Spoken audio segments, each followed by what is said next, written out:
Hello and welcome to Moderate Fantasy Violence, a podcast about pop culture and the world around it. I'm Nick. And I'm Alistair. And this fortnight, we are returning to our beloved Marvel Netflix Defenderverse, which we've been covering since the very earliest days of Moderate Fantasy Violence. Except, of course, now it's on Disney Plus with Daredevil Born Again Season 2 and the new Punisher one-off special, One Last Kill. And then it turns out it's not the last kill, because after that we'll be going to Subway-based horror movie Exit 8. But before all of that, Alistair, what else have you consumed? So I'm here to discuss an album, which we do every so often. And it's an album that's, turned quite a few heads because it's a high-profile act, released in indie circles. So I'm here to discuss the second Kneecap album, which is pronounced Fenian, I think. It's a Gaelic word. Apologies to Gaelic speakers. But yes, the second Kneecap album. In the last few months, I've attained an Irish passport, so I feel that entitles me to have an opinion on Kneecap.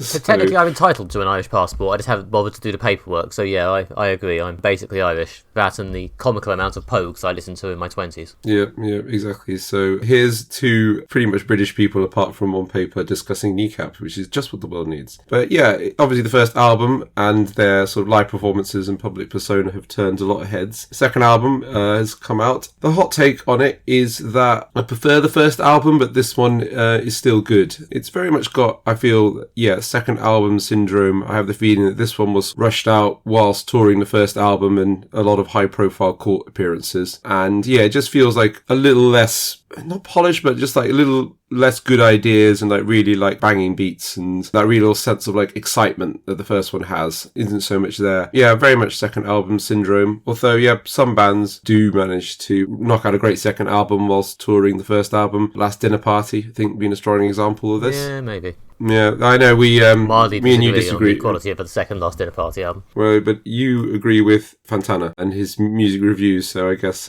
in this one case, yes. I'm not a blind scholar. Yes. No, but we're not bowing down at the altar of Anthony Fantana, and if you don't know who that is, just Google his music reviews because they're pretty good. But yeah, this album it's got some interesting stuff. It feels very contemporary. There's like tracks reflecting on their fame or notoriety and their court cases that they've been involved in the last year or so. So yeah, they're directly addressing the kind of public narrative about them. There's also tracks addressing like contemporary politics. Yeah, there's one about Keir Starmer calling him a liar. There's one that drops hints about Prince Andrew and the establishment around him. There's also quite a few mentions of Gaza and what's going on there, which they're known for. So yeah, they're known for like sort of a wide range of political activism through their music, especially on Gaza, where they have basically been very much helping as part of a campaign of public figures and musicians, keeping the spotlight on what's happening there. And yeah, there's a song about that. Yeah, and there's like sort of really like hard-hitting political content. It was an interesting listen, if not quite as good as the first one. I haven't listened to this yet. I also did quite enjoy the first Kneecap album. I have, however, which perhaps doesn't really help my reputation as a zombie for him, I have listened to the Anthony Fantano review of this Kneecap album, which I believe, to be fair, he basically agreed with you. He basically said, yeah, it's pretty good, maybe not as good as the first one. So, yeah, there we go. Another second album syndrome comment there. But yeah, no, I liked the first one. I thought it had a fun sense of humour, which is, I don't know, something I like in my white rap artist albums, he says, channeling Eminem, I suppose.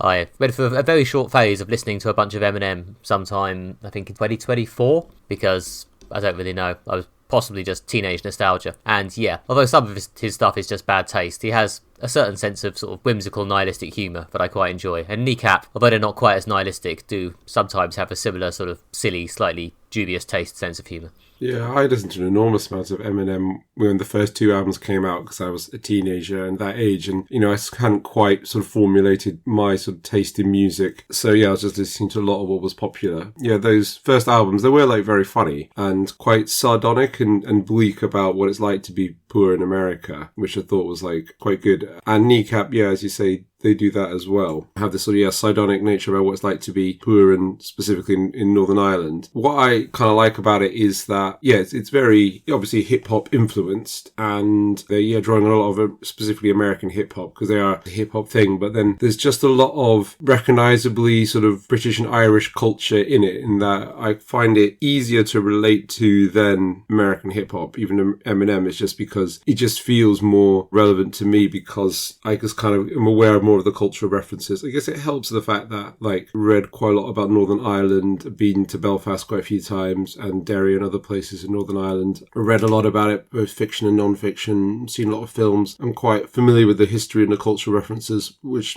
to be fair, a lot of British people really aren't. So yeah, I guess it's a bit more accessible, even though, yeah, I'm not trying to pretend like I'm au fait with what it's like to grow up on the mean streets of East Belfast in the Catholic community there. But I guess to me, it feels more accessible than American hip-hop and politics, as well as something I really engage with. Again, the politics seems much more accessible because I understand British politics better than American politics about race, which is just not something I feel so viscerally because I'm white and not American.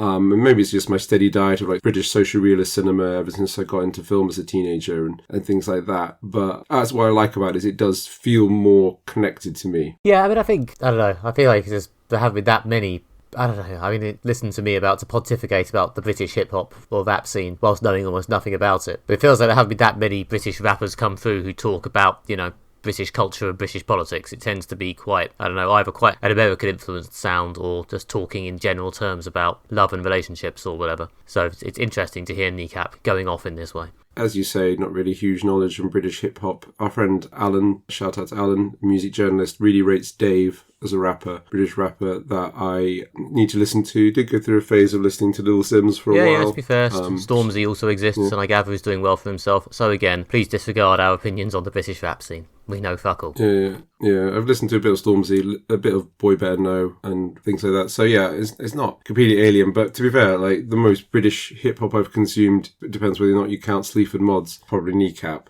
And yeah, just looping back to this album, they've got some good guests as well on, especially K Tempest, who is, I suppose, a rap artist when discussed in the music press and a poet when discussed in The Guardian. I do really like K Tempest, actually, and their music is like really excellent. I really like the new album, and I thought the K Tempest guest track on this Kneecap album was really good. I do need to listen to this Kneecap album. If I'd had myself together a bit more, I could probably have guessed this would be mentioned and listened to it before this podcast, but I didn't. I think I've heard the is it the title track? There is a title track, isn't there? Which I think may have released as a single. Which I did hear that once. That was fun. It's got a sort of spelling out the word thing in the chorus, hasn't it? Similar to their other song. What is it? HOOD. Yeah. It's a shtick they're doing again. Yeah. No, that was the advanced singles were pretty good, and yeah, I mean that kind of gives you a flavour of the rest of the album. It's not really a huge departure to it. There's one that also, like, to address the politics directly. I mean, I think the politics are very interesting and what they do, and especially I think they should be lauded for how they're keeping the attention on Gaza and things like that. But they have this very sort of militant Northern Irish aesthetic, which is kind of cool, and they do it really well. Like their DJ behind them is called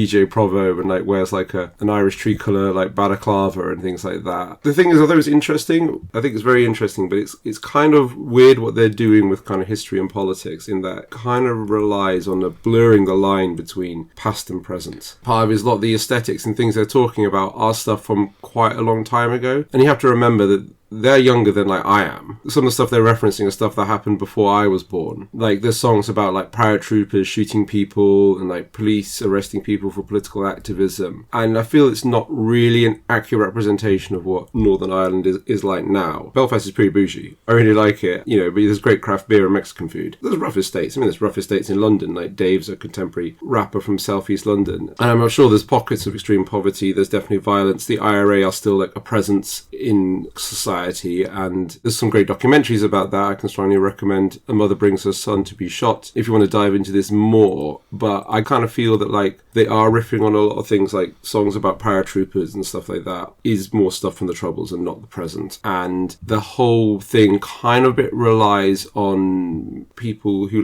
listen to the music. A lot of people listen to the music not really understanding Northern Ireland and what it's like, and the things they're talking about that are from the Troubles and the things they're talking about from the present. I mean, they don't really have much of a following in Northern Ireland. They've hardly performed live there like at all, and they're very popular in London. They've got a big headline show coming up in June in London, and I do kind of feel, it is kind of pitched at like middle class lefty Londoners, very much me, who don't really know much about Northern Ireland and kind of like the sort of militant aesthetic of it, and that's very much an element of this album. Yeah, but I'm even less qualified to comment on Northern Irish politics than I am on UK rap, so I have no strong opinion on this. Obviously, I have heard people who actually come from Northern Ireland or have been to Northern Ireland expressing, yes, a dislike of them or a frustration with them or just a disinterest in them. Yeah, absolutely. And I guess if you grow up in Belfast, you go out of your way to avoid the lads of East Belfast. So, yeah, having them being sort of omnipresent in the media, maybe not what you want. And it's not the best advert for Northern Ireland, which, as I say, is actually like really, really nice and like it's worth visiting. You can do the Game of Thrones tour, see the Titanic experience. That one ends badly, but fair enough. Is there no Kneecap song about Game of Thrones? I feel like they're missing a trick there. Yeah, not yet. I don't know if there's any references to Titanic either. Especially it's the joke that everyone from Belfast makes, which is like, well, it was fine when it left Belfast. Yeah, but yeah, anyway, that's my political hot take, I suppose. The way I find Kneecap most accessible is the politics, because it's something I understand, even though it's not something I'm viscerally involved in, because I'm not Northern Irish, and my family from the Protestant side anyway. I found the album really interesting to listen to with my sort of cultural critic hat on, and I found it fun to listen to as my kind of like, they write a good bop, a good like stomping, fast-paced, angry rap song that's political, and yeah, and very rude about Keir Starmer, all of which I can get behind. So yeah, I can recommend this overall, just with those detailed points. Yeah, as I say, I enjoyed the first album just on a level of stompy, catchy rap songs, somewhere circling the sort of Eminem, Sleaford Mods crossover, but I know nothing about what they're actually singing about. Yeah, and also, I want to say I don't speak Gaelic, so I don't really know what the Gaelic sections say. I assume it's kind of in line with the rest of the album. But I actually don't know, so full disclosure there. But yeah, anyway, yeah, if you enjoyed the first one on the basis that Nick described, you'll like this one. So, I've been enjoying some political Northern Irish rap. Nick, what have you been up to since we last spoke? Well, this is a review I kind of teed up a couple of episodes, I think. I have finally finished the first season of The Pitt, the exciting, buzzy medical drama, which is on HBO Max, now in both the US and UK after that service finally launched here the other week, just in time for its parent company to be taken over and it possibly to be absorbed by Paramount Plus or something. Who knows what's happening there. But anyway, not what I'm here to talk about. The Pitt, as you may have heard, is a medical drama starring Noah Weil, who used to be in the ER back in the day, a show I have never seen, or at least I think I might have watched a couple of episodes over my housemate's shoulder at university, but I've never sat down and properly watched it. And yeah, he's playing Dr. Rabinovich, or Dr. Robbie, the senior attending in the emergency room in the Pittsburgh hospital known as The Pitt. It follows the sort of 24 structure, I guess, although it's only 15 episodes long. But yeah, it's 15 hours in the life of The Pitt, sort of running end to end in not quite real time, because the episodes are only about 50 minutes long, but they're broadly set over the course of a single hour. And yeah, it follows the lives of the staff as they deal with patients, violence, bureaucracy, and eventually, as it approaches the end of the season, a full-on disaster. And yeah, as I mentioned earlier, this has been incredibly successful. It's probably one of the big breakout shows of the last couple of years, and this has only intensified in the last few months when it finally became available in the UK, and the British part of my timeline really lit up about this as well. I believe season 2 has finished in the US, but I haven't yet watched that because it's still being trickled out 1 week at a time. They're quite early on in the run in the UK. But yeah, season 1 is great. Yeah, it does a really good job of just throwing you in at the deep end with these characters and just drip feeding them to you. Because yeah, there's quite a large cast. There's about 10 doctors and nurses and stuff who have some level of main role, and it's impressive how by about 3 episodes in, you're like, yeah, okay, I have a pretty solid grasp of who everyone is. I pretty much get their approach to medicine. Admittedly, I'm still not sure I can name them all, because there's a lot of names, there's a lot of shouting, but I do know them all at least by face, and yeah, I identify with their trauma. It's very well paced, it does a very good job of slowly parceling out the backstory of a lot of the characters. It's got a lot of really good emotional moments, and yeah, intense death and struggle and people having to heartbreakingly have their life support machines turned off and stuff like that. All the things you want from a good medical drama. So yeah, maybe don't watch this if you're feeling, emotionally fragile. But if you're in the mood for some good TV drama, then yeah, as long as you don't, just hate medical dramas on principle, this is the stuff. Yeah, watch this. Yeah, I've heard really good things about this. I haven't seen any of it, but I definitely feel that I need to watch it this year because it's got to be eligible for or likely to be in the end of year best TV. Is the 2026 season 2? Yeah. So yeah, I need to watch season 1 and season 2 before the end of the year. Season 2 I will be watching basically as soon as it's all up on HBO Max, unless season 2 absolutely falls into the toilet, which based on the American reaction it hasn't. It'll almost definitely be somewhere in the top 10, probably 5 TV shows, I imagine. Yeah, so yeah, this is definitely one that I don't want to let pass me by. It's interesting because it's very much billed as a spiritual successor to ER, which I've not seen a lot of, and my main take on ER is you can really tell that it's like the people who worked on the West Wing before that. Like, it's got the whole kind of cameras moving through workplace, following people, chatting in corridors. It's interesting, it's not Aaron Sorkin Sorkin, and it's not Tommy Schlamme, the writer and director of West Wing, but yeah, it's the other guy, It's John Wells, the producer. So it has the same sort of professional sheen. Yeah, and there's like very much a sort of like similar setup. ER is one of those shows that took us on this journey to premium TV that we have now. This is really serious, like kind of like groundbreaking drama. It's one of the stepping stones. Without ER, there's no West Wing. I think without West Wing, there's no Breaking Bad and so on, and Game of Thrones and all the rest. But yeah, this I've heard like really good things about this. I've heard it's one of those ones that's like similar to a lot of Safdie brothers stuff. Like it's good, but it's a bit of an uncomfortable roller coaster. Yeah, it definitely takes you to some places emotionally. Yeah, it definitely grabs you and just throws you around. There's moments of great joy, but also inevitably massive sad death. But yeah, I mean, in terms of, I don't know, but as I say, I've not seen ER, but in terms of its role in the television landscape, the thing a lot of people are saying about The Pitt is that, one of the things that's good about it is that it's kind of a throwback to old TV, but it's got, quite long seasons of like 15 episodes, which is epic compared to what a lot of other shows are doing nowadays. They seem to be doing a season every year, and it's got like quite a large cast, and it's set, in a single workplace. The vibe isn't so much, let's get the next chapter of this ongoing novel, but more, let's go back to this place and, hang out with these people. Admittedly, it's not a hangout show in the like feeling chill and happy sense, because a lot of the things that are happening to these people are quite traumatic, but it does have that sort of going back to this familiar place to spend time with these familiar people thing. You can form like, proper parasocial relationships with them. I haven't spent any time in hardcore Pitt fandom, but I gather it's weird. Really? Okay, interesting. I can imagine, I suppose, there's quite a lot of trauma and stuff in the show. Yeah, I've been told, do not watch if you are going through anything medical, or you have like a family member or a loved one going through anything medical. Yeah, you'll find it emotionally difficult. I do find medical dramas quite difficult to watch. I do have a sort of medical related anxiety, but I'm definitely going to watch this because I've heard it's really, really good. But I can sympathise with people who are like, don't do medicine. Yeah, I mean, I haven't watched a medical drama properly since I finished watching House, which must be about 10 years ago now, if not longer. So I guess it's probably about time I dive back into the theatre. It's become a thing that just went out of fashion, I guess. I mean, I guess it goes back to what I was saying about classic TV, doesn't it? Like, medical dramas are, in their way, a type of procedural, which doesn't necessarily lend itself to premium telly, one story streamed over 13 weeks, or over a steadily shrinking number of weeks. I think it's now gone from 13 to 10 to 8 to 6. Yeah, Daredevil, which we're about to discuss, is only 8. Yeah, and so I think medical dramas where it's just your regular cast of doctors you know and love dealing with a conveyor belt of cases in a similar way that the cops and FBI agents in other procedurals do. Again, it's a throwback to an older style of TV, which I think a lot of people are increasingly hungry for,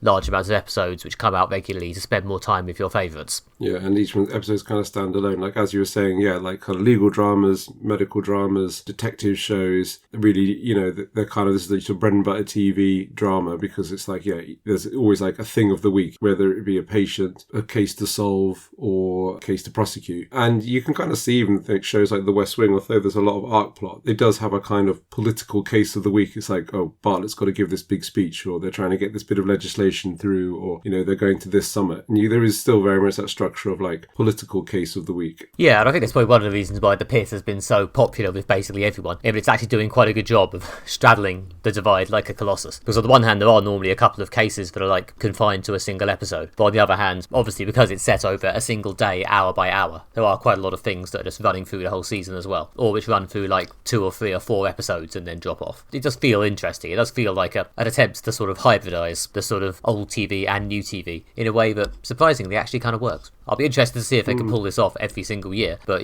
sounds like they pulled it off for the second year, so fair enough. Yeah, hopefully it doesn't do a 24, which is like, this idea works very well for one season, pretty well for a second season. By the 4th season, like, this is just ridiculous. But 24 kind of vanished up its own arse. Hopefully. I mean, I think the disaster they have at the end of season 1 to finish off the season is pretty dramatic in itself, so I'm hoping they are sensible enough not to feel the need to constantly try and top themselves, but I will have to watch season 2 and find out. Coming soon to, well, soonish, in about probably 3 or 4 months to this very podcast, I imagine. Okay, next up this episode, we are discussing Daredevil Born Again Season 2. This season pretty much picks up exactly where the last one left off. Wilson Fisk is the mayor of New York, and he is entrenched in power with his own private army known as the Anti-Vigilante Task Force, taking down mass vigilantes on the street like Daredevil, and also like rounding up vast amounts of innocent people and political opponents of the mayor. Meanwhile, Matt Murdock, aka Daredevil, is in hiding, planning to bring him down with a sudden unexpected unexpected appearance of his old foe Bullseye, who seems to have a vendetta against the mayor now as well. We've seen this complete second season on Disney+.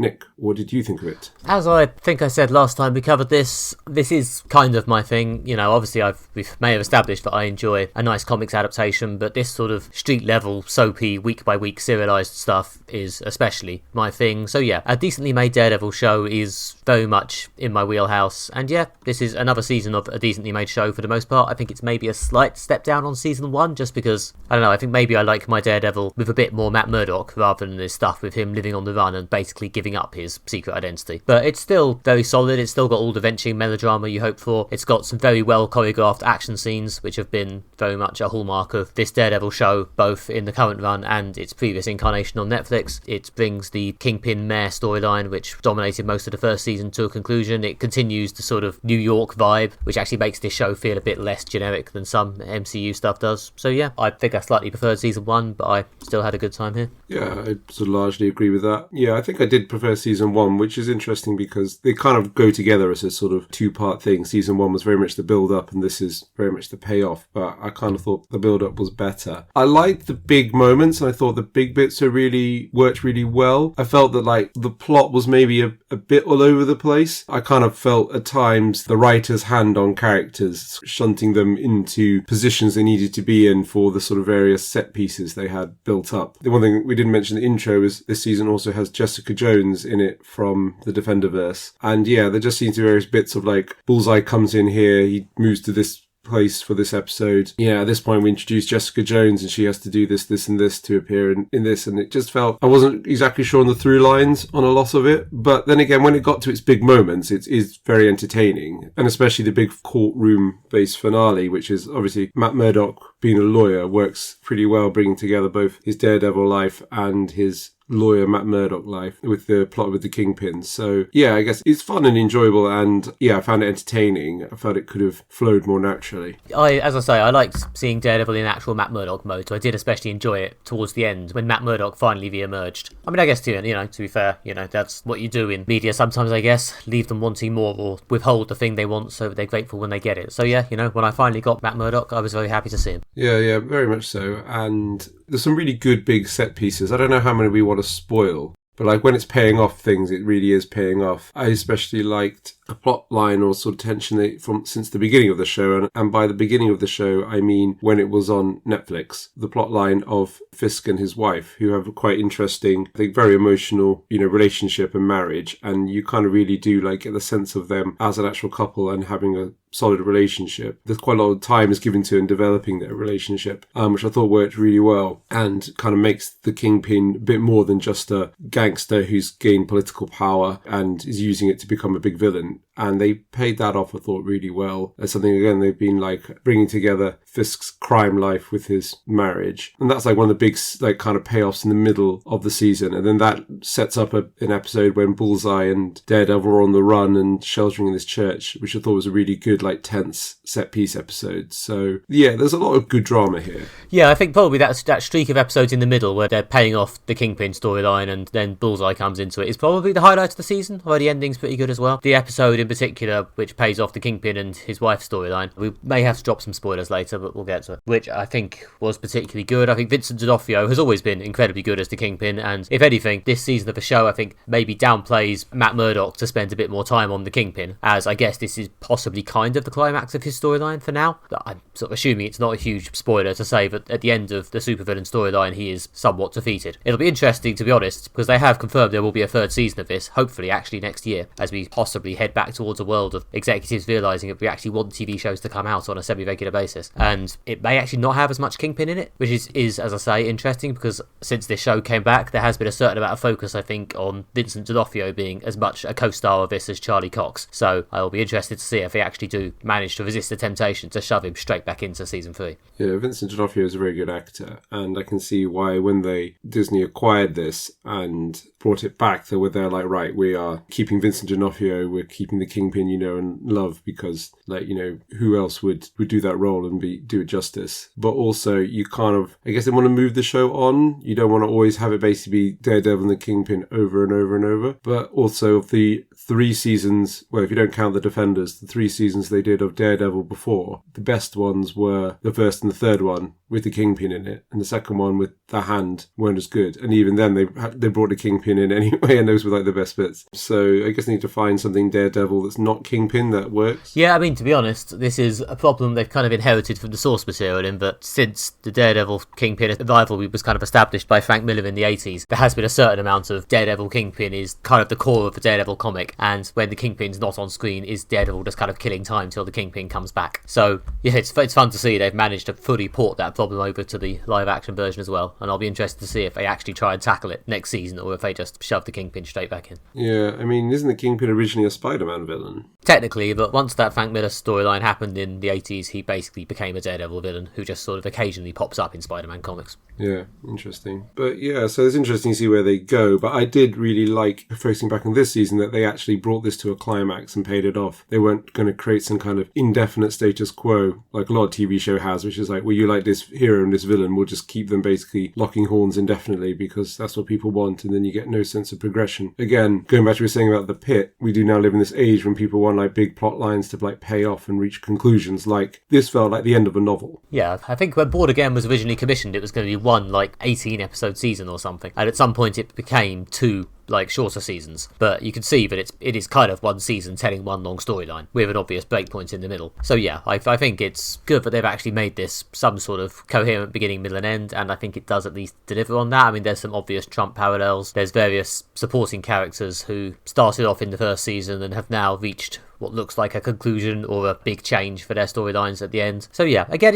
I like the fact that also it feels like they're setting stuff up for season 3 as well. Like there's lots of obvious teasers for the future at the end of this one. Again, good to see it acting like it actually has a future and is an ongoing show. There's some kind of plan. Yeah, although one of the things that I felt, I don't know, maybe I've just seen, dare I say it, too much superhero things, is that I do sometimes feel like when they're developing a character that they're just angling towards that character becoming a superhero or supervillain in a future season. So, I mean, I guess we're going to have to get into spoilers at this point. Yeah, shall we get into spoilers? Yeah, let's get into spoilers. I think we've made our general points. Yeah, and I'll start with some milder ones, and then we'll go for the big ones. But, for example, I like the plot line in this season of the therapist who was the love interest in the first season, dealing with her trauma of when she was kidnapped and, like, assaulted quite violently by Muse, one of the villains in the first season. That, I thought, was a good plot line, how they were like really showing the emotional impact on that, the trauma, how it like warps people, how traumatized and frightened people are drawn towards tyrants and authority figures like Fisk. I thought that was really good, and it's quite good that they're actually showing these things they depict have psychological weight. These are believable people that have psychological issues after they encounter something very violent. But then I also felt this thing like, are they actually paying off something psychological for a character, or are they just basically putting her on a path to becoming a supervillain in a future season? I mean, it can be both at the same time, and when superhero media does this well, it's when superhero media is at its best, because you're mixing things from the superhero world and things from like our world and our understanding of psychology and things like that, and bringing them together to make stuff believable. Like, you know, someone didn't become a supervillain because an asteroid fell on them, but I still felt like I kind of would like sometimes like people just to be normal people with trauma rather than being on a path to becoming like, oh, that character from that thing that you recognize. Yeah, regular people becoming supervillains is, I guess, a bit of a tradition, especially in these sort of street level characters. Like the number of Spider-Man's real life friends and acquaintances who have now become supervillains of some kind is, in the comics, off the scale. Like it would probably be a lot quicker to count the ones who haven't.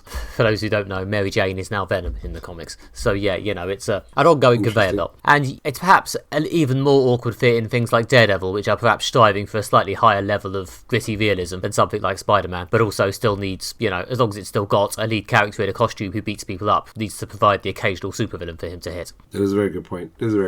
Although, for the record, I did think the Heather becomes Muse stuff, it just about worked, but did tip into being a bit silly by the end.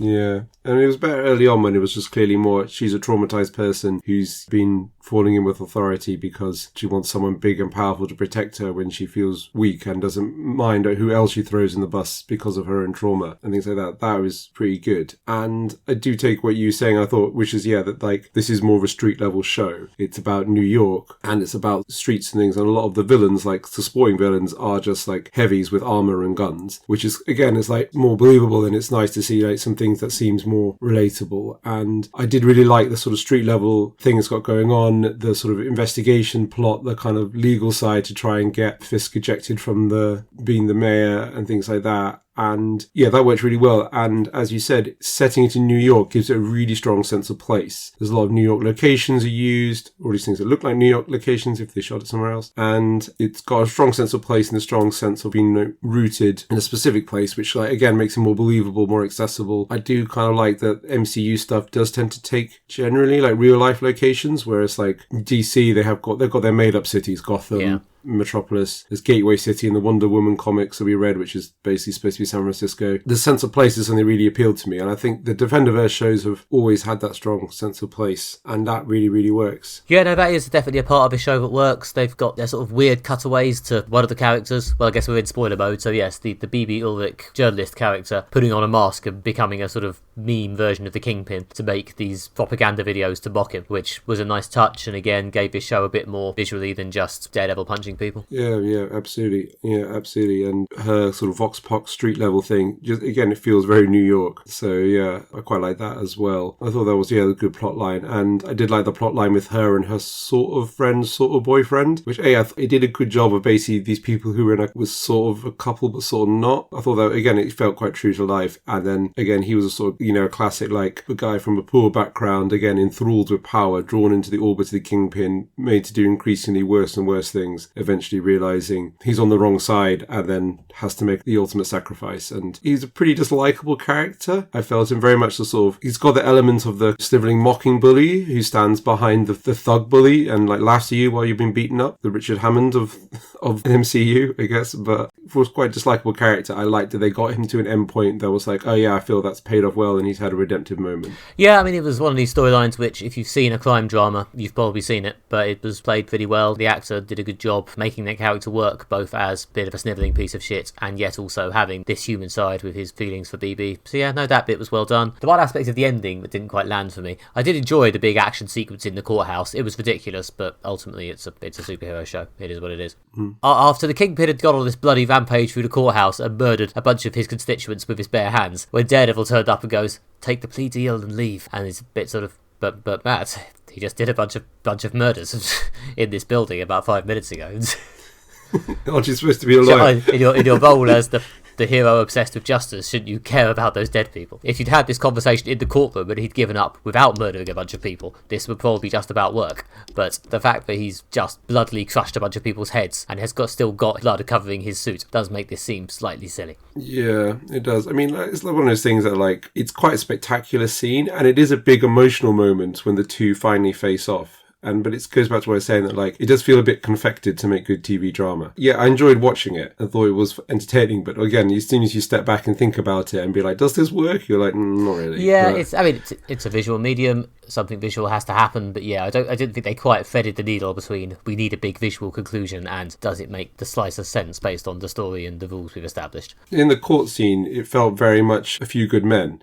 Fisk is on the stand and he overstretches, and Daredevil uses his psychology against him for him to condemn himself. And I kind of like that. I thought that's really good. But then I was like, yeah, but this isn't a courtroom drama. This is a superhero show, so there has to then be a fight afterwards. Yeah, and a lot of that stuff was really good. The bits, I guess, we're in full spoilers now, so I've already spoiled the ending, so I'm now going to spoil something that happens a few minutes before the ending. And when Matt reveals his secret identity to the audience, that was a big moment that will have ramifications, I guess, considering we're now on what is effectively season 5 of the Daredevil show, or season 6 if you want to count Defenders. Yeah, I think it's probably acceptable to, upturn the status quo in that way going into the next season. Yeah, absolutely. And it did feel like, again, a big emotional moment that landed with the appropriate emotional weight that it should have had. So yeah, again, those were big moments. In those big moments, it really worked. And also, also, the death of Vanessa, which is what I alluded to before, his wife, and then again the episode in the hospital when she's like fighting for her life with the chase. That was again some really, really strong emotional drama. Yeah. The episode where the Vanessa dies and the episode directly afterwards with her in the hospital and all the flashbacks was probably the high point of the season. That was some really good stuff. Also, nice to see Foggy again. Yeah, I was supposed to say, very nice to see Foggy again, and also the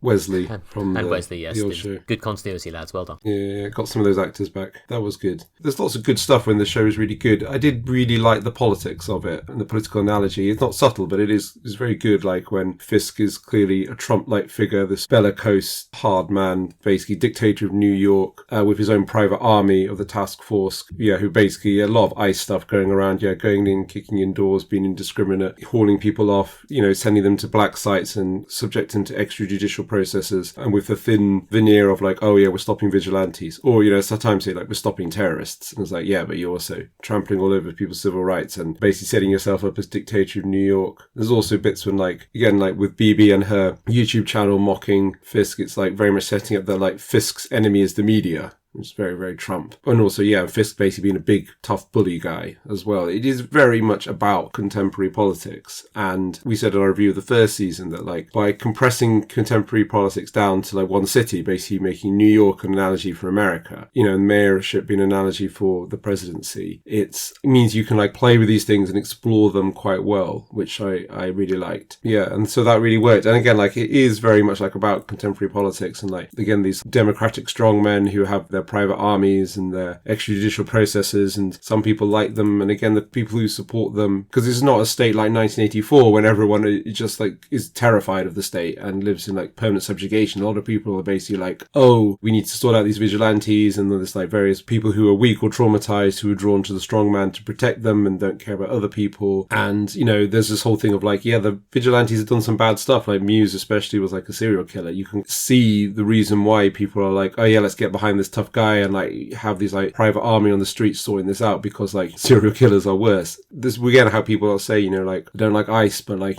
terrorism's worse. And I thought it was really like kind of on it with that, and using the superhero medium to discuss like contemporary politics. So that was some of my favourite stuff. Yeah, but I think it managed not to be too much of a crushing bummer with it, partly to be honest, because although, yes, the Trump analogy is kind of obvious, at the same time, the Kingpin is a much more smart and emotionally relatable presence than Donald Trump. So I don't feel like it completely dominated the show in a way that turned it into a bummer. No, I completely agree with you that. And I think it's kind of good to make a point about politics in a sort of entertaining medium, because like people aren't going to watch, I'm sure, London Film Festival this year is going to have hard hitting on the ground with ICE documentaries, which no one will see apart from the people who agree with it. But this is a way to talk about politics and have a more open conversation in a sort of safe way that feels like less, emotionally and politically dangerous. So I did think that well. And also like it's brave for the writers to be so, upfront about it in a popular medium that's aimed like, to appeal, I guess, across the political spectrum. As we said before, a lot of MCU stuff can basically be propaganda for the US military. So it's nice to see them do the flip side. Yeah. I enjoyed this, as I always do. I look forward to season 3. As I say, I'm interested to see if they can manage to resist reaching for the Kingpin syringe too many times.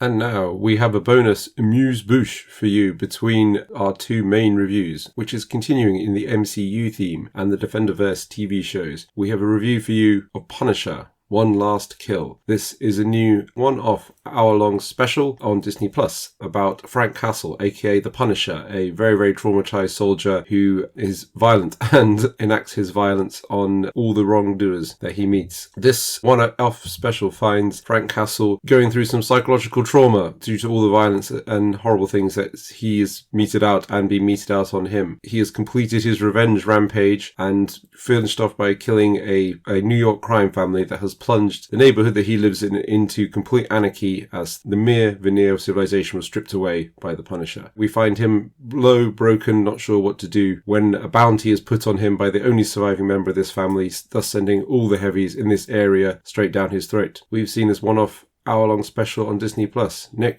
what did you make of it? On the back of my enjoyment of Daredevil, I was quite looking forward to this. I've always enjoyed John Bernthald's Punisher stuff in the past, for the most part, and I was a bit disappointed, to be honest. There's a couple of elements it scores highly on, mainly, again, the presence of John Bernthal, who has done a good job of embodying this character, as many of the most iconic superhero actors have. He's just very good in it. It is just quite hard to imagine anyone else playing it as well, and yep, he's still got all the intensity you want. If you like hearing John Bernthal make meaningful vocal noises, then oh boy, is this the show for you? He is still very good. He is still clearly very into it. I think he also co-wrote this special, which on the one hand shows a high level of dedication to the character, on the other hand means I am now, I guess, kind of about to criticise him. But yeah, his acting is good and the action is well shot. In fact, the whole special is pretty well shot. It looks very good. Again, it does escape the generic MCU look that a lot of people complain about. There is some very well imagined crunchy action in the latter half of this when that big bounty hunt Alistair mentioned gets going. Unfortunately, yeah, basically all the stuff that isn't John Bernthal fucking up dudes in this does fall a little bit flat. It's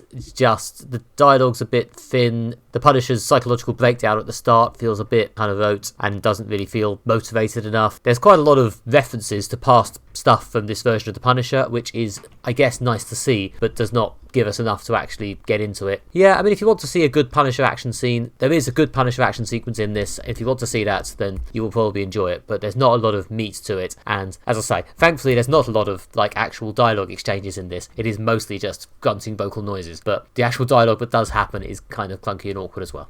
Yeah, if you've seen anything about traumatized soldiers, then you've kind of seen the meat and potatoes of this. There isn't just out and out balls to the wall violence. But yeah, it's very much kind of like, I've seen some shit, man, I've done some stuff. And, and it's a bit avant-garde. I kind of like the fact that, considering that, a lot of MCU, especially the TV stuff, is kind of quite straight up, that they kind of push the envelope a bit, stylistically and visually.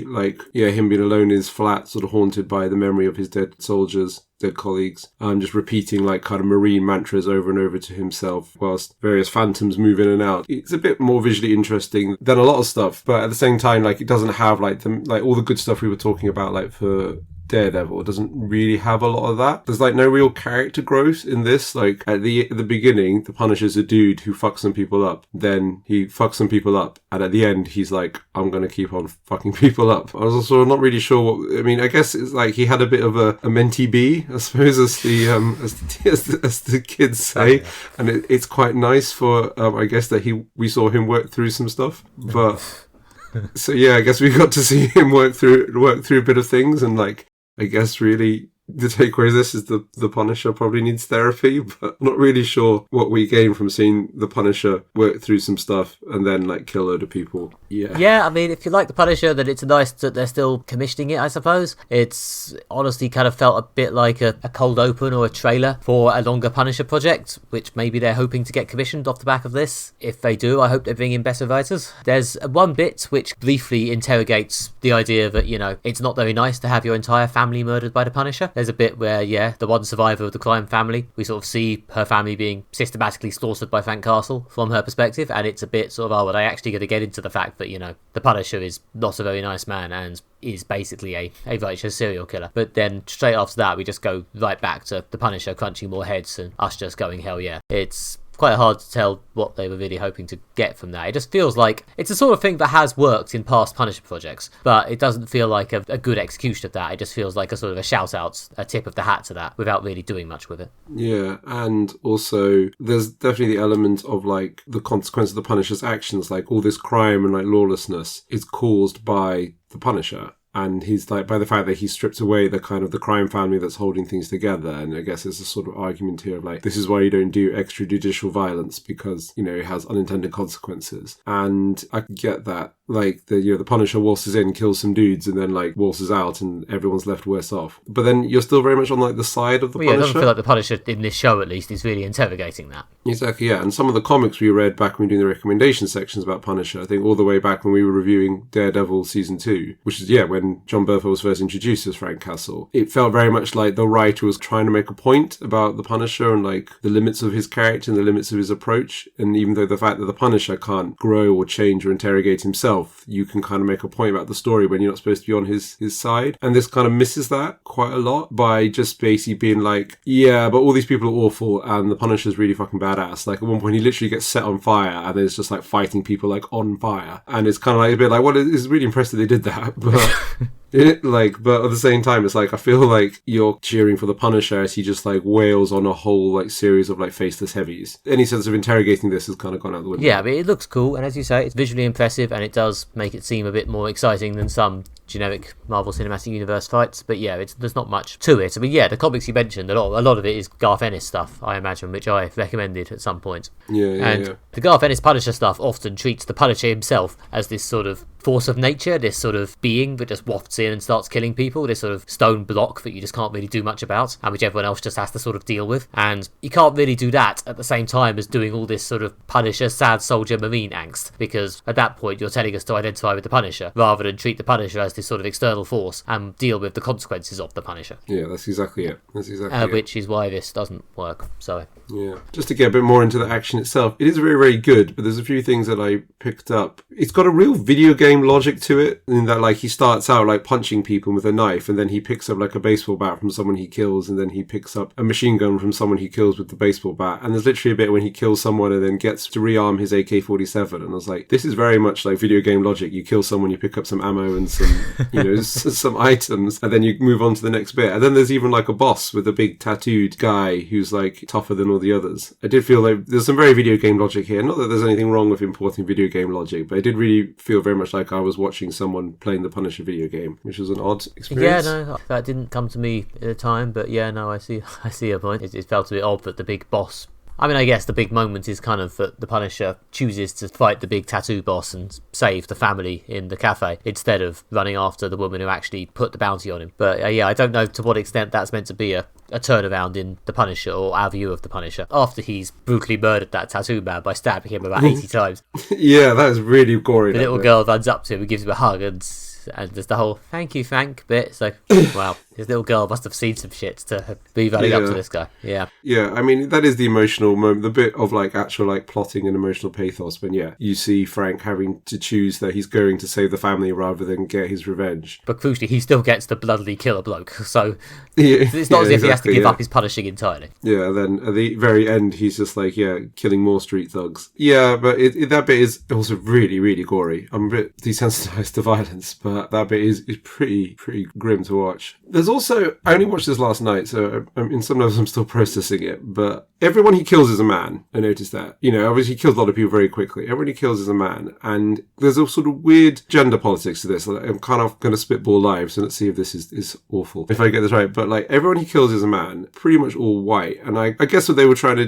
go with, like, he's not just like killing like black people because that's who the criminals are, and I'm glad they did that. But kind of what you want from your MCU, and even though the Punisher's trying to do gritty reality, is an internal logic of like fiction, which is that like anyone can be like a faceless like heavy. So like there should be like just a sort of mix of people, because they're all just like generic street thugs. So it should just be like a sort of broad mix of people, because that's like what, again, like kind of what a video game's like. Because also in the big fight sequence when they all come from him, basically just pure anarchy breaks out and people like just attacking each other. I guess they're ransacking this estate to find a Punisher, but there's lots of people just like fighting each other and then like fighting the Punisher when they see him. And there also were a lot of bits of him busting into flats and stuff where there's like women crying on the floor. It happens like quite a bit, and I don't know if they're implying some form of sexual violence has taken place, but there is something weird about this world of basically lots of crying women, lots of psychotic men, and then the Punisher basically being the avenging angel just like ripping through the middle of it. The gender politics of it, I think, are off the mark quite a lot. And I get what they're trying to say, that like, most violence is done by men, and yeah, very much. And I'm not trying to say, it's gone like woke or like super feminist. That's not what I'm trying to say. I'm trying to say that there's an element here of gratuitous male violence that is a real problem in society, I feel. And like, maybe they're trying to like interrogate it again with some of the psychological stuff with the Punisher, and also with the fact that like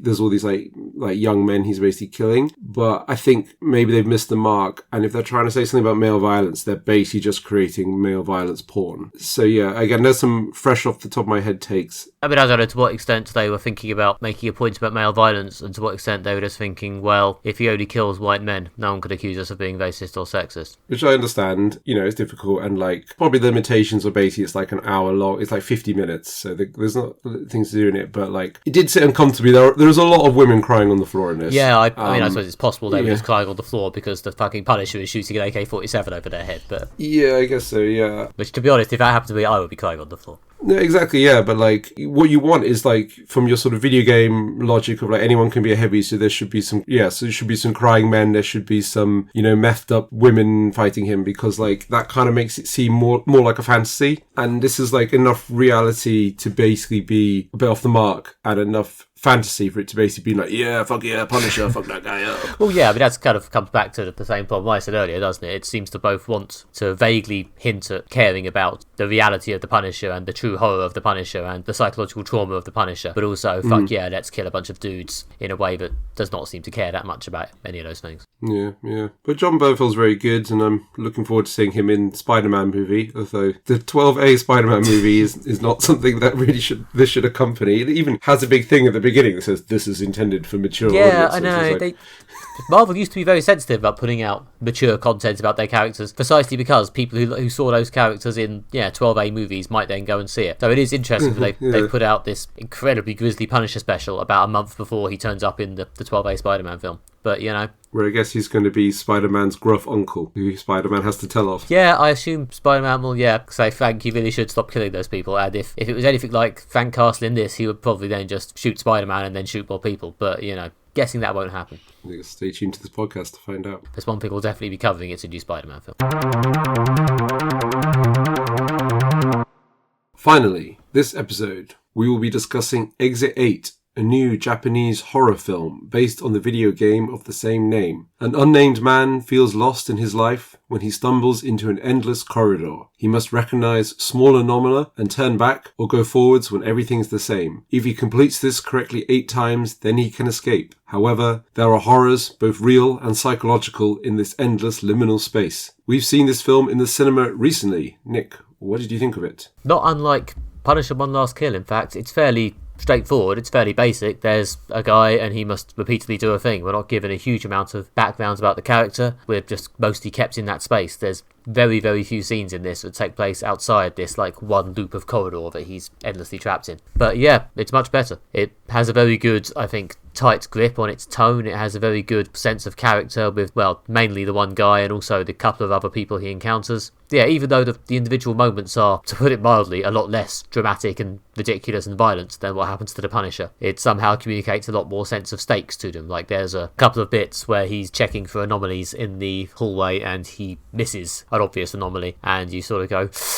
in a very sort of, I guess, a good cinema thing of there's a small visual moment and it has a big emotional repercussion. So yeah, it's very straightforward, it's very simple, a solid 90 minutes and out. But yeah, good film, enjoyed this. Yeah, it's nice and tight in that way. Yeah, it's just dramatic and tense is what you want from your horror or horror-adjacent media. It's quite interesting, I felt. I've seen a Let's Play of the game on YouTube because I don't really play video games anymore. I just watch other people playing them. It is a really good game. They have basically brought the mechanics of the game directly into the film. Like, the film is about the game mechanic. The film begins with this extended first person bit, which obviously is very much like what the game is like. I kind of felt the game was a better execution of this concept because there's something more immediate. It's one of those things that works better when you're completely immersed in it, the idea that you're controlling this person doing this little thing. But I did enjoy this, as well as the game mechanic. They've got a few sort of standard horror tropes thrown in, some jump scares and some kind of nasty bits in darkness, which did feel a little bit tropey, but still it added to the tension,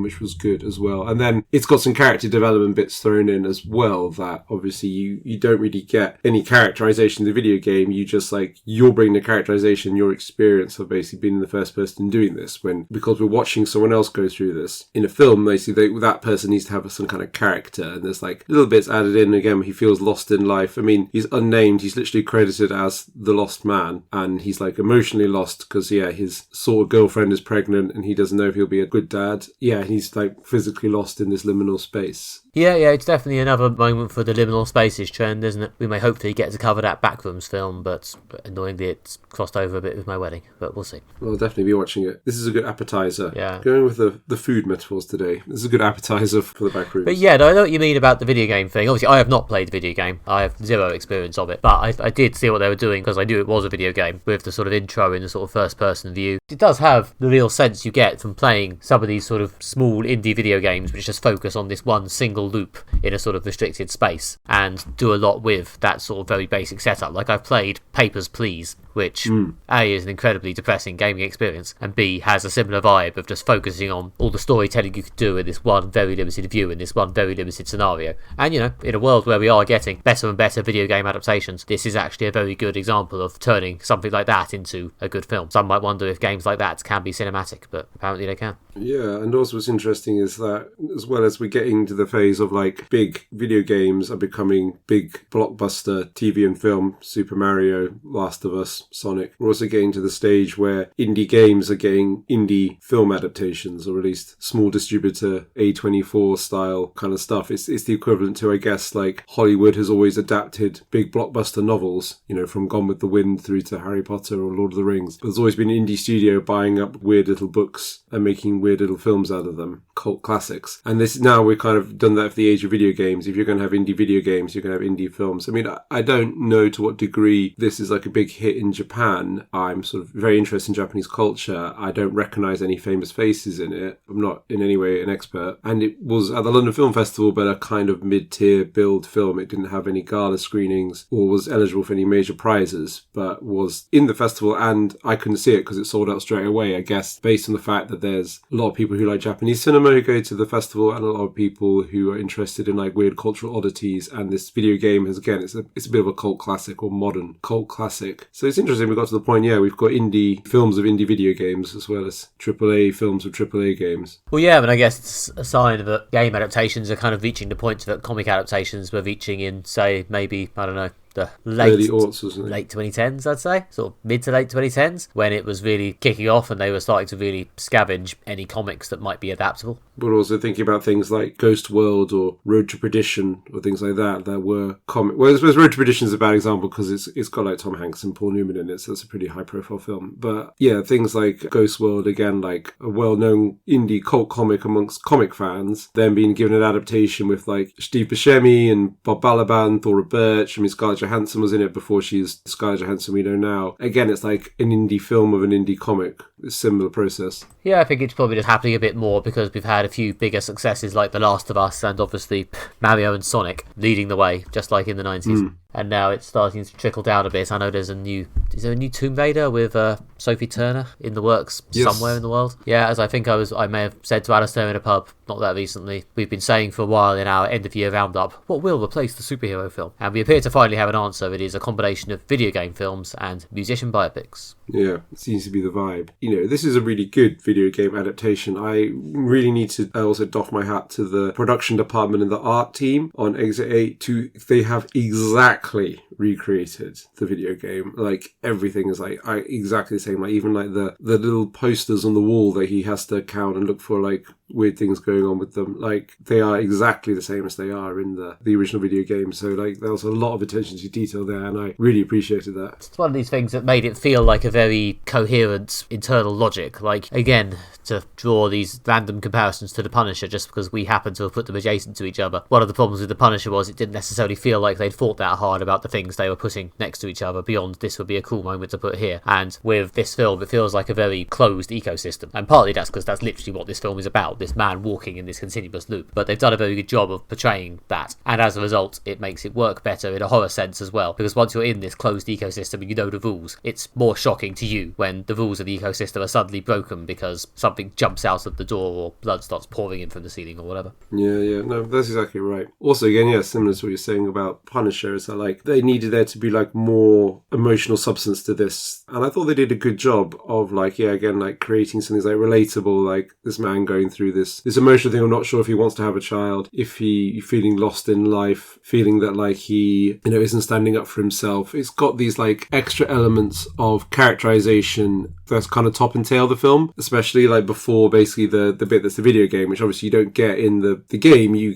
just drop straight in, and then when you find the way out, it just ends. But this has like a bit at the beginning and the end, which adds the characterization. And it was one of those things that, like, when I was going into this film was like, they'll recreate, and I've seen the trailer, they're going to recreate the mechanic, but what they're going to do about characterization, because this needs to be more than just basically like a high production value let's play of the video game. And it's interesting what they decided to do, because from a filmmaking and writing perspective, it makes you think like, well, where's this kind of characterization going to come from that we like need in cinema? So yeah, it was certainly something to, with my writer's hat on, to think about. I mean, it's impressive just because it was very light touch in a lot of ways. Like, they didn't really get into this man's life. Like, if you ask me what I know about this man's life, having seen this film, even though I felt invested in the moment, I'd be like, well, he's got a pregnant girlfriend. Seems like he might have a bit lost. Job. Yeah. Or possibly a temp job. About it, really. So yeah, it's not really going in detail into this person's life. It's not arguably the most deeply characterised film, but it does an impressively good job of making it feel emotionally resonant with this quite light characterisation. Yeah, it's light touch as well. And also you get characterisation of the walking man, who's in the video game, but again, he's just someone who walks past you. And yeah, we actually got like, you know, a sort of bit about him and like his life and like who he is, which was interesting. Again, adding a bit more characterisation, making him more than just a generic NPC into again, more like a human being. And also, although a little bit distracting, that guy is the Japanese Aphex Twin. It's really weird. He looks exactly like Aphex Twin, but Japanese. Sure. It's really odd. It's just a bizarre cultural touchstone, but after you watch this film, just go and like watch an old like Aphex Twin music video, like one of the Chris Cunningham ones from the 90s. It's like, it's the same guy, but Japanese. Is weird. I don't know if that's deliberate, because Aphex Twin's a weird guy and this is a weird film. Or it's just a coincidence, but anyway, I just had to say that on the record. I mean, I guess the bit where they sort of cut away to do some characterisation on the walking man is, I guess it's one of these things, it's, I guess, A, it helps them pad out this quite simple film to 90 minutes, but also it doesn't feel like unnecessary padding, because it does actually flesh out the world a little bit and make us understand more what's going on. It raises the stakes when you realise the walking man is not just part of the environment, that he's actually another person. I mean, we're kind of getting spoilers territory here, but the walking man is a person who failed the test of Exit 8 and failed to grow as a person, which is, again, what you want from, like, a film, is that you need, like, a sense of personal growth. Again, that's what we were saying about The Punisher. Like, where's the personal growth in this story? You need a character, even, like, a simple character, as you said, like, light touch characterization, to go from, like, an emotional state at the beginning to an emotional state at the end. You kind of need that in a film, because, like, for a game, you just need a really good mechanic. And the sense of, like, the walking man, you know, he's just part of the mechanic in the game. But like, we need him to be more of a thing for the film, and it adds the emotional stakes to the main characters, basically, that you can be trapped here forever and just become part of the system. And by failing to grow, by failing to change as a person, which is what we want from our narrative structures, at least our Western narrative structures, it digs more into that interesting Japanese culture, feels a bit more Western than, say, like Korean or like Chinese cinema, but it has that kind of sense of narrative arc, and developing the walking man is like a part of that and really, really helps. Yeah, so is the child in the game? No, the child's not in the game. Fair enough. That's also another thing that adds some characterization, that he has to help a child, which relates to his personal growth as, like, you know, becoming a parent. The schoolgirl that they meet, the teenage schoolgirl that they meet, also not in the game. Yeah, the obviously pregnant girlfriend isn't either. Yeah, just the walking man is the only person you encounter other than yourself. Yeah, again, they've added a bit more. Yeah, again, I think, as you say, in order to give us that sense of personal growth and satisfaction and the feeling that, yeah, something has happened, I guess you needed to put a bit more in. But yeah, it does it well, and as I say, it's still a tight 90 minutes, I think just over 90 minutes. The actual film is probably about 90 minutes. Yeah. Doesn't overstay its welcome. Enjoyed this. I came, I saw, I left. It's got some interesting bits about Japanese culture as well. Like the opening bit on the subway very much like digs into the Japanese etiquette of public transport, which is very strict, which was, yeah, again, interesting. And there's another bit when, like, which is not in the video game, when they bring like an earthquake siren. There's obviously Japan being a very earthquake prone country. The earthquake siren and then a flood, which is like a real risk and like fear. And I guess it's the thing, if you were Japanese and watching this film, then you, I guess, probably more aware of like, crap, that's an earthquake siren and that it's bad to be underground and there's like an earthquake. So I like those little touches again, which was, again, made it feel a bit more specific. And I really liked the backrooms aesthetic. You know, I dig that aesthetic a lot, like the endless hallways, the liminal spaces, the loops, the sense of like, is this purgatory? Is this another dimension? Is this something psychological? I mean, yeah, even one of the characters says that at one point, are we in purgatory? Yeah. So yeah, I like that. I dig the backrooms vibe. This is a good execution of that. Yeah, but I think in the bit on the subway at the beginning, when everyone else is just looking at their phone and ignoring what's going on, I don't know, I mostly just read that as a bit of a Shaun of the Dead phone zombies moment, to be honest. I think so as well. I mean, it's deliberate. Aren't we all existing in this liminal space when we're not really living? It's also a very London thing, you know, being on the tube and everyone's staring at their phone. It's one of those weird ways that, like, there are some weird similarities between British culture and Japanese culture. I guess we're both small island nations. Yeah, to feel like the London tube is more similar to the Tokyo metro system than it is to, say, the New York subway. But I did like the sort of the Japaneseness of it, which, again, not so much in the video game. Well, there's Japanese writing and things like that, you know, but it's very much like, you know, if you ignore the writing, it's like, well, you know, I'm in any endless hallway, that's kind of part of the backrooms thing as well, I suppose. This idea, like, you could be anywhere, or some weird bit of reality that's made up from, like, other adjacent bits of reality, but also kind of empty and nothingy, which gives you that sort of purgatorial feeling. I mean, Severance captured that really well as well, and hopefully that's what this Backrooms film will capture soon. But then, this needed a bit more in the video game, and, like, there was the characterization, and there was the kind of culturally specific moments that elevated it.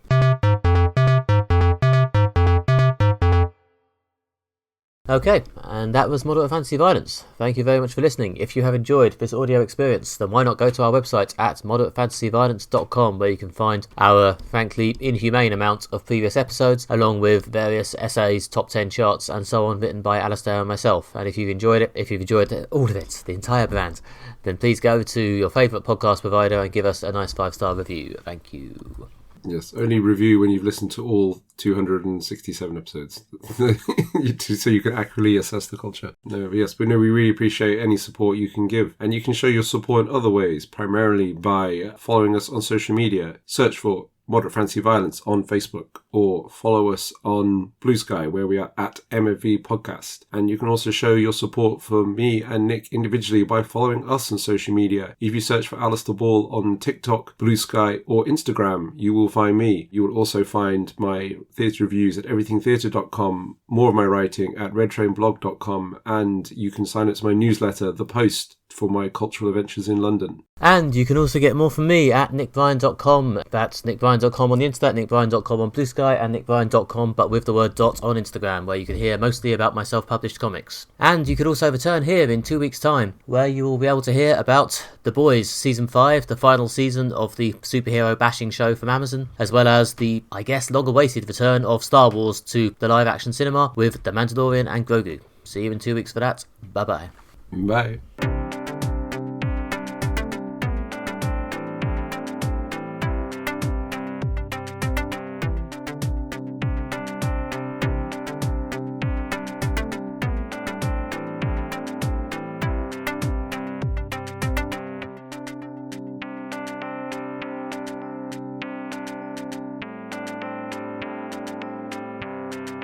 The hot, buzzy medical drama on HBO Max, now in both the UK and England. The UK and England? What the fuck?